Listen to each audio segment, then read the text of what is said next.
Berbagai rangkaian ritual ibadah haji. 1. Ihram. Ihram adalah keadaan suci yang harus diadopsi oleh para jamaah haji dan umroh. Laki-laki mengenakan 2 lembar kain tanpa jahitan, satu untuk menutupi bagian bawah tubuh dan satu lagi untuk bagian atas. Perempuan boleh mengenakan pakaian biasa, tetapi harus sederhana dan tidak mencolok. Menutup wajah dan memakai cadar tidak diperbolehkan dalam keadaan ihram. Tujuan dari ihram adalah menghilangkan perbedaan status sosial dan ekonomi, sehingga semua orang setara di hadapan Allah. Selama dalam keadaan ihram, berbagai larangan berlaku, seperti tidak boleh mencukur rambut atau memotong kuku. Tidak boleh melakukan hubungan suami istri atau berbicara dengan nada mesra antara suami dan istri. Tidak boleh bertengkar atau berdebat dengan orang lain. Dengan mengorbankan kenyamanan fisik untuk beberapa hari, jamaah haji dapat lebih fokus pada kesucian jiwa dan ibadah kepada Allah. 2. Tawaf, mengelilingi Ka'bah. Tawaf, berkeliling Ka'bah, adalah ritual utama dalam ibadah haji. Al-Quran memerintahkan pelaksanaan tawaf dalam wahyu yang diturunkan di Makkah, dan hendaklah mereka menjalankan tawaf di sekeliling rumah kuno, Al-Quran Surat 22 ayat 29. Saat melakukan tawaf, seorang muslim merasakan kehadiran Allah dan mengucapkan talbiyah. Labbaik Allahumma labbaik, la syarika laka, labbaik. Aku datang memenuhi panggilan MU, ya Allah. Tiada sekutu bagimu, aku datang memenuhi panggilanmu.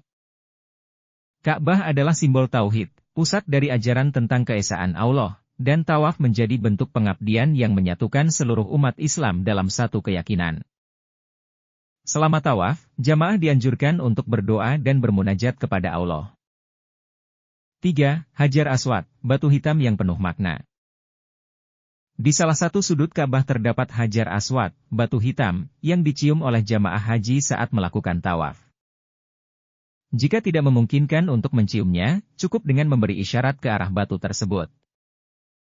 Hajar Aswad diyakini telah ada sejak zaman Nabi Ibrahim, dan berfungsi sebagai simbol sejarah perjalanan spiritual umat manusia.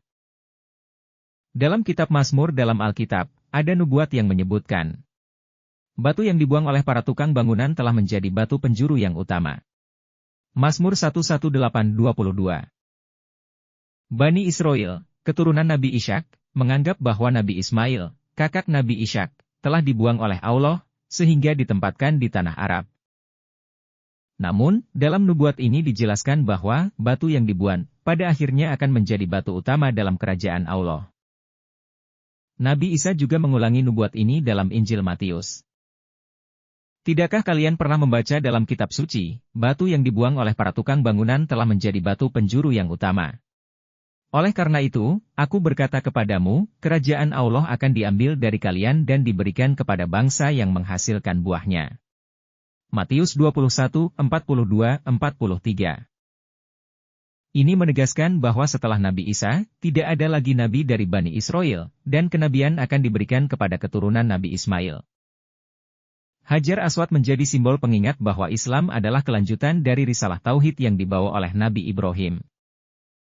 4. Menjawab tuduhan tentang penyembahan batu dalam Islam. Beberapa kritikus Islam menuduh bahwa tawaf dan mencium Hajar Aswad adalah sisa dari penyembahan berhala pra-Islam. Faktanya, meskipun sebelum Islam Ka'bah pernah dipenuhi oleh 360 berhala, Hajar Aswad tidak pernah dianggap sebagai sesembahan. Di antara banyak benda yang dijadikan berhala oleh masyarakat Arab pra-Islam, Ka'bah dan Hajar Aswad adalah dua yang tidak pernah disembah secara langsung. Nabi Muhammad sendiri menegaskan bahwa Hajar Aswad hanyalah batu biasa, bukan sesuatu yang memiliki kekuatan gaib. 5. Sa'i, berlari kecil antara Safa dan Marwah. Setelah tawaf, jamaah melaksanakan sa'i, yaitu berlari kecil antara bukit Safa dan Marwah. Ritual ini memperingati perjuangan Hajar, istri Nabi Ibrahim, yang berlari antara dua bukit untuk mencari air bagi anaknya, Nabi Ismail. Peristiwa ini mengajarkan nilai kesabaran, pengorbanan, dan keyakinan kepada Allah dalam menghadapi ujian hidup. Allah menyebutkan dalam Al-Quran, sesungguhnya Safa dan Marwah adalah sebagian dari tanda bukti Allah, 199 Maka barang siapa menunaikan haji atau umroh ke rumah suci, tak ada cacat baginya jika ia mengelilingi dua-duanya. Al-Quran Surat 2 ayat 158. Saya mengingatkan jamaah bahwa dalam hidup ini, manusia harus berusaha dengan sungguh-sungguh untuk mencapai kebahagiaan dan keberkahan.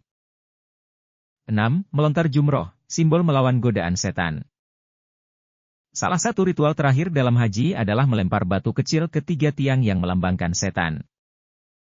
Jamaah haji melempar batu di lokasi yang diakini sebagai tempat di mana Nabi Ibrahim diuji oleh setan. Melontar jumroh adalah simbol perlawanan terhadap godaan setan yang selalu berusaha menggoda manusia.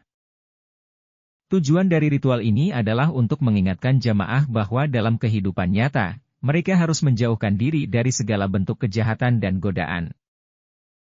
Semakin dekat seseorang dengan godaan, semakin besar kemungkinan ia akan jatuh ke dalamnya.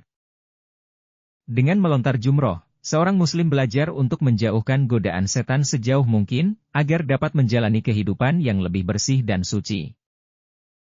Kesimpulan, makna mendalam dari ritual haji. 1.